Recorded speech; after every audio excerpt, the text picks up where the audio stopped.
Hi, xin chào anh em. Tiếp tục với cái mạch kích điện 24V 2000W thì hôm nay mình có mua được cái con tip 41 anh em. Tip 41 và con tip 42. Thì anh em lưu ý là mình có mua mới hay là súng cũ thì anh em cứ đo cho mình nhá. Trước hết mình sẽ đeo con tip 41.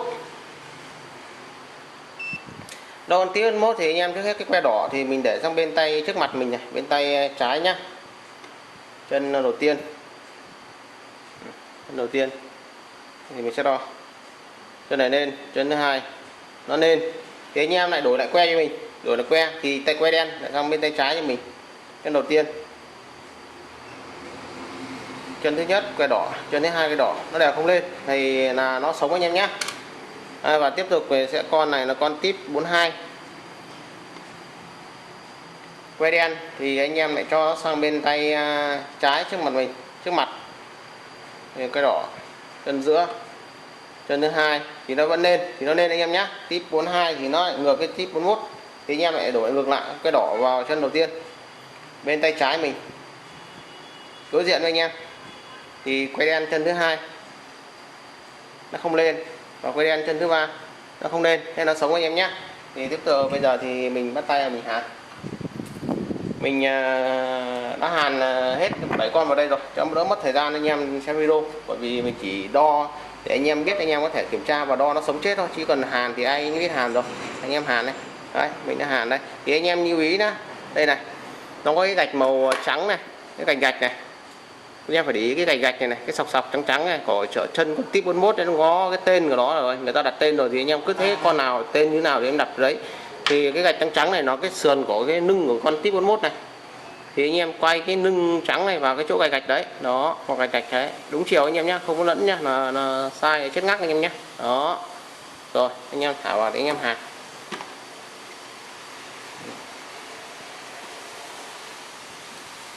Thả vào rồi hàn thôi.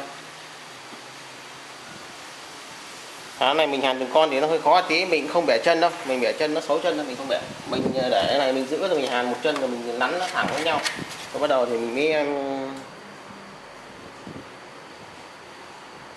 em cứ nhìn kỹ nắp nhá, chứ không thì lúc có nhầm lẫn là thì khó giải quyết ra.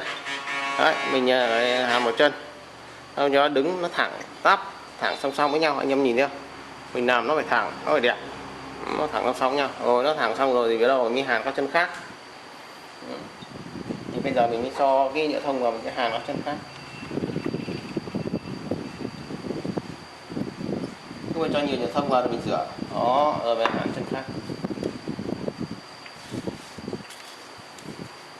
Rửa đấy anh em có thể mua acetone hoặc là nước gì cũng được, anh em rửa bị nó sạch.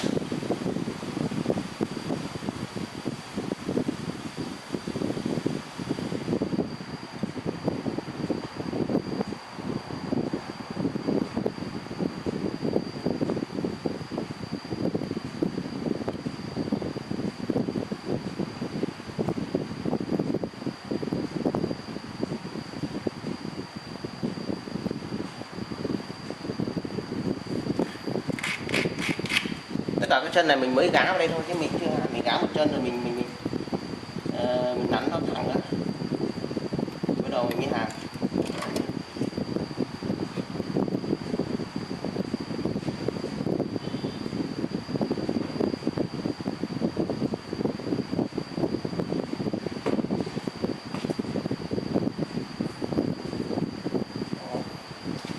Cái chân thế này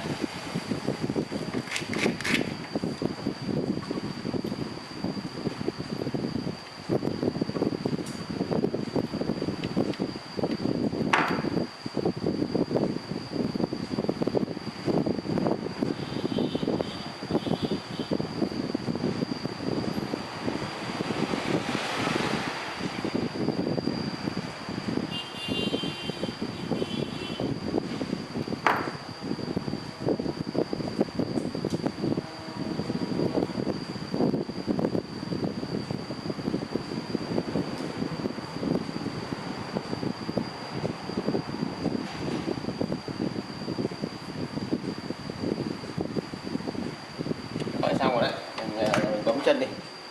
Cái này mình sẽ bấm này, tí mình sẽ bấm ngắn thì xong.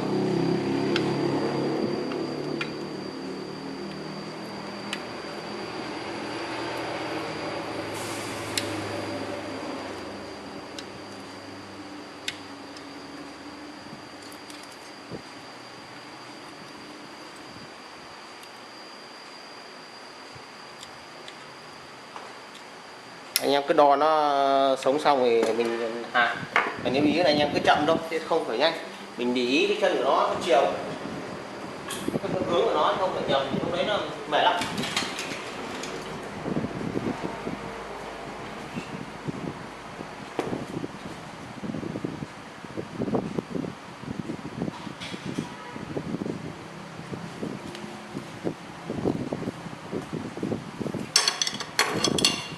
Sẽ rửa tạm vào đây.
Để mình nghe cái điện thoại nhé.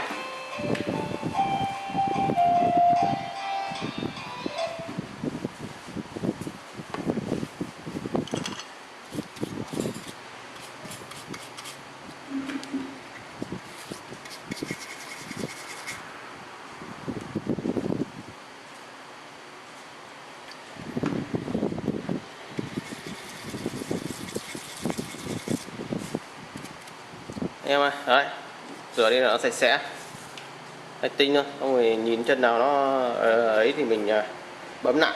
Thì cái này nó hơi chặt rồi, sẽ bấm lại. Đấy. Còn cái anh em nhìn nhá, tiếp 41, tiếp 2 mình hàn nó tất cả song song thẳng tắp luôn. Anh nhìn không? Từ đầu bên này đến đầu bên kia nó thẳng tắp luôn. Đó. Thì khi anh em lắp lên này, anh em để kể cả anh em để lộ bo thì nó vẫn cứ đẹp. Mình làm này nó thẩm mỹ tí, mình làm sử dụng mà. Đó. Thôi, xin chào anh em, chúc anh em thành công. Đây, cái bo đến đây là sắp xong rồi. Anh em qua đăng ký video và nhớ chia sẻ giúp mình. Anh em với video hữu ích, anh em cho mình xin like nhá. Cảm ơn anh em rất nhiều.